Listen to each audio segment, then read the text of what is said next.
Olivier Dussopt se rappellera pendant longtemps de ce mois de février 2023. Le ministre du Travail vient d'essuyer 2 semaines tendues dans l'hémicycle, sa réforme des retraites également portée par Elisabeth Borne ayant soulevé des contestations virulentes de la part des députés et de longues heures de débat. Dans leur édition de ce lundi 20 février, nos confrères du Parisien notent que l'ancien maire d'Annonay a été ciblé en continu, insulté, mais aussi mis en cause par la justice juste avant la réforme, grillé pour avoir fait quelques mots croisés pendant un débat.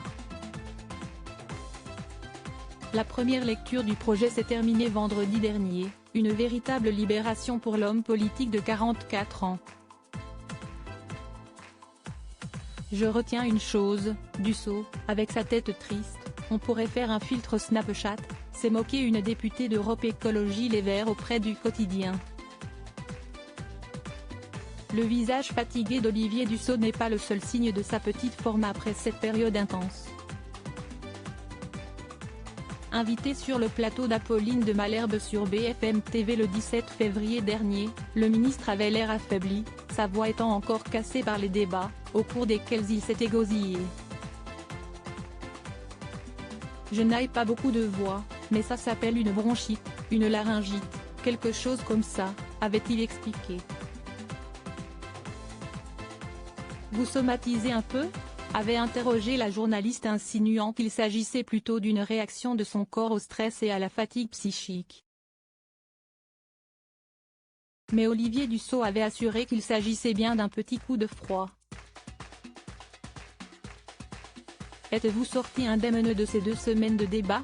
C'était ensuite en qui Frédéric Aziza le 19 février sur Radio J. Indemne, non et ma voix le laisse entendre puisque j'ai laissé une partie de mes cordes vocales dans le débat, avait ironisé l'ancien socialiste. Ce n'est pas parce qu'on sort avec beaucoup de fatigue qu'on ne sort pas renforcé dans les convictions et dans l'unité de la majorité, avait-il affirmé de sur son ton fébrile. Supérieur à l'élection de Yael Braun-Pivet, la punchline de Rachel Keke. Ces moments qui sont entrés dans l'histoire de l'Assemblée nationale. Olivier Dussopt soutenu par Emmanuel Macron assailli de tous les côtés, Olivier Dussopt peut cependant compter sur un soutien de taille, celui d'Emmanuel Macron. Comme l'indiquait le Parisien, le chef de l'État l'aurait même appuyé en déclarant en plein Conseil des ministres, « On a la chance d'avoir un ministre courageux et compétent ».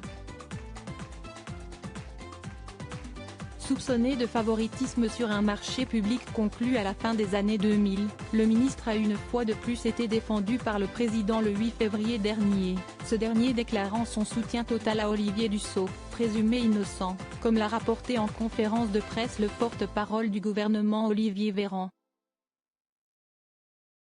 De quoi faire grincer des dents, au moment où Olivier Dussopt portait sa réforme des retraites devant une assemblée déchaînée. Crédit photo, Stéphane Le Mouton.